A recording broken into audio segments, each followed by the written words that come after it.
আল্লাহু আকবার। আলহামদুলিল্লাহ মালিক মুদ্দিন ইয়াকারুস্তান কুলু আল্লাহু আল্লাহু আল্লাহু আকবার।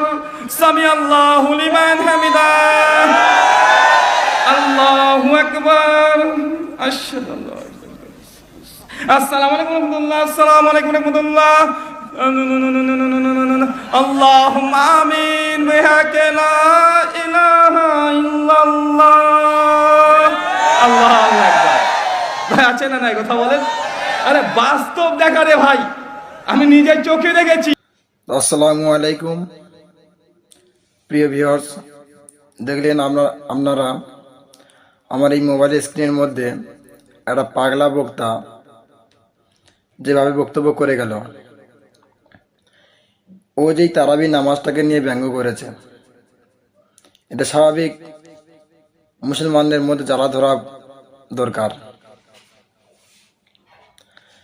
একটা কথা মাথা রাখবে, ও যেটাকে নিয়ে ব্যঙ্গ করেছে, যেটাকে নিয়ে ক্রিটিসাইজ করেছে, সেটা আমার কিংবা আপনার কোনো ব্যবসা নয়, কোনো বাণিজ্যকে নিয়ে নয়, কোনো কাজকর্মকে নিয়ে নয়,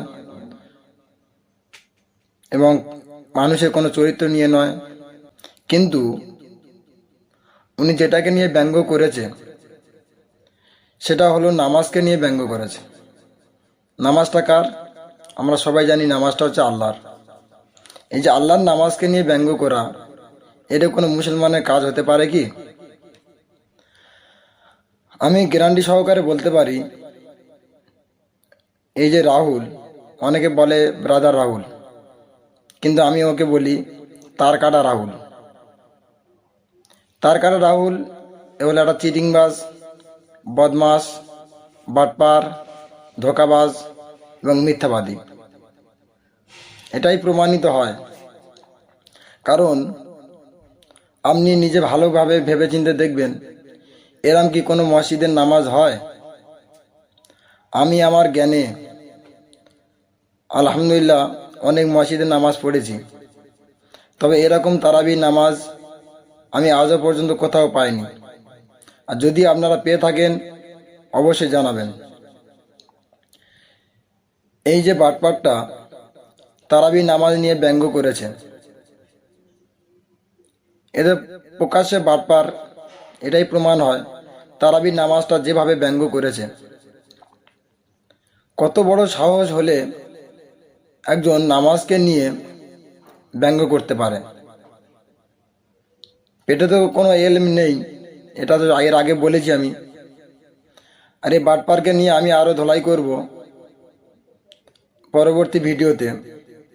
আপনারা ভিডিও দেখতে থাকুন এবং আমার চ্যানেলটি সাবস্ক্রাইব করে রাখুন পরবর্তী ভিডিও পাওয়ার জন্য।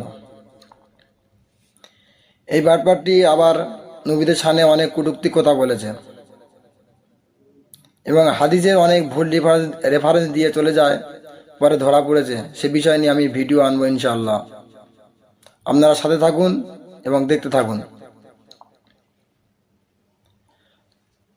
যদি কোনো এরকম মসজিদ যদি থেকে থাকে, আমি ওই তারকারা রাহুলকে বলতে চাই, যদি কোনো এরকম মসজিদ যদি থেকে থাকে বা ও যদি পেয়ে থাকে, তাহলে ও মসজিদের নাম বলুক, বা কোন কোন জায়গায় মসজিদটা আছে, বা কোন মসজিদে এমন তারাবি হয়। আপনারা আরও একবার স্কিপ করে ভিডিওটা দেখতে পারেন, ও তারাবির নামাজটা কেমনভাবে পড়লো। ওইভাবে আমি যতই জানি, এভাবে জীবনে কোনো মসজিদে এইভাবে নামাজ হয় না, আর হবেও না বলে মনে হয়। এটা একটা প্রকাশ্য চিটিংবাজ, প্রতারক। আল্লাহ পাক আমাদেরকে সঠিক বোঝা তৌফিক দান করুন এবং সঠিক পথে চলা তৌফিক দান করুন, আমিন। একটা কথা মাথায় রাখবেন, আমাদের মরণের পরে আমাদেরকে তোলা হবে, কে কার সাথে আমরা আছি এটাও কিন্তু তোলা হবে। আমরা কি মিথ্যাবাদীর সাথে আছি না সত্যবাদীর সাথে আছি? ব্রাদার রাহুল অর্থাৎ তার কাটা রাহুল, এ তো প্রকাশ্য মিথ্যাবাদী। এ যদি বা প্রমাণ দিতে যদি না পারে, তাহলে মিথ্যাবাদীটা পুরোপুরিভাবে থেকে যাবে। আর যদি প্রমাণ দিতে পারে, তাহলে আমাদেরকে কিংবা আমাকে যা বলবে সেটা আমরা মেনে নেব ইনশাআল্লাহ। দেখি কত বুকের দম আছে এরকম একটা মসজিদের নাম বলুক, অথবা জায়গা ঠিকানা দিক, আমরা সেখানে গিয়ে দেখব সত্যি কি এইরকম নামাজ হয়। আপনাদের কি মত, এইরকম নামাজ হতে পারে? অবশ্যই কমেন্ট বক্সে লিখবেন। আর আমার চ্যানেলটি সাবস্ক্রাইব করে সাথে থাকবেন এবং নিত্য নতুন চিটিংবাজদের ধরে নিয়ে আসবো ইনশাল্লাহ। আর হ্যাঁ রাহুল, তুমি যে হাফেজ সাহেবকে নিয়ে কটূক্তি করছো, হাফেজ সাহেব কি জিনিস তুমি এখন জানো? তুমি কিচ্ছু জানো না, শুধু ভণ্ডামি করে স্টেজে বসে বক্তব্য দাও। ভাড়ে তো কিছু নেই। একজন হাফেজ হতে গেলে তাকে কিভাবে হাফেজ হতে হয় জানা নেই তোমার। আমি বলছি শোনো, একজন হাফেজ সাহেব যখন, কোনো হাফেজের ছাত্র যখন হাফেজ কমপ্লিট করে, ওস্তাদের কাছে বসে ওস্তাদ কোরআন শরীফ খুলে বসে থাকে এবং দেখে দেখে যায় যে হাফেজের ছাত্রটা পুরোপুরি মুখস্থ হয়েছে কিনা। হাফেজের ছাত্র পুরো কোরআন শরীফটা মুখস্থ করে যাবে এবং ওস্তাদ শুনবে এবং কোরআন শরীফটা দেখে দেখে যাবে কোথাও ভুল হচ্ছে কিনা। আর রাহুল, তুমি মনে করো হয়তো জেনারেল শিক্ষার মতো মাদ্রাসা শিক্ষাটা হয়। মাদ্রাসা শিক্ষা জেনারেল শিক্ষার মতো নয়। জেনারেল শিক্ষায় আমরা অনেকে টুগলি করে কিংবা চুরি চিটিংবাজি করে পাস করতে পারি। বই দেখে হোক, মাইক্রো জেরক্স হোক, বা টুগলি করে অনেকে পাস করি।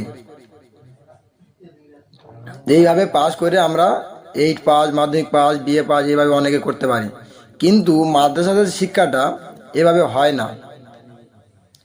মাদ্রাসা শিক্ষা করার পরে ওস্তাদের কাছে বৈঠক দিতে হয়। ওস্তাদ তার পুরোপুরি দেখবে, তারপরে সে পাস হবে। আর একটা বিষয়, সত্যি কথা বলতে কি, এখন আখেরি জামানা, কেয়ামতের অনেকগুলি আলামত, তার মধ্যে একটি আলামত এটাই যে অযোগ্য ব্যক্তি যোগ্য জায়গায় স্থান পাবে। এটাই রাহুলের প্রমাণ। ভাড়ে কোনো এলমিয়ার নেই, কিন্তু একটা বড় বক্তা।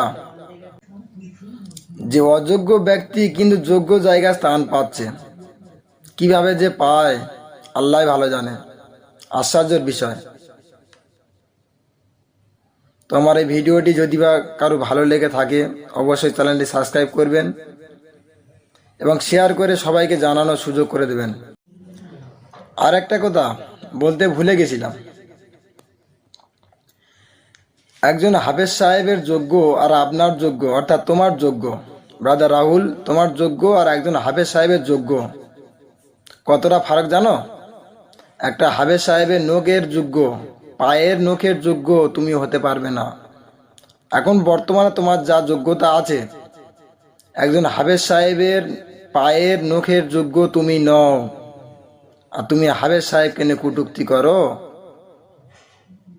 কত বড় তোমার বুকের ছাতি।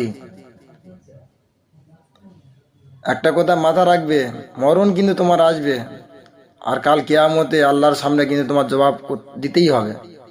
ইসলামকে নিয়ে এইভাবে ছিনিমিনি খেলা একদম ঠিক হয়নি, আর একদম উচিতও নয়। এগুলো যতটুকু জানো ততটুকু বলার চেষ্টা করো।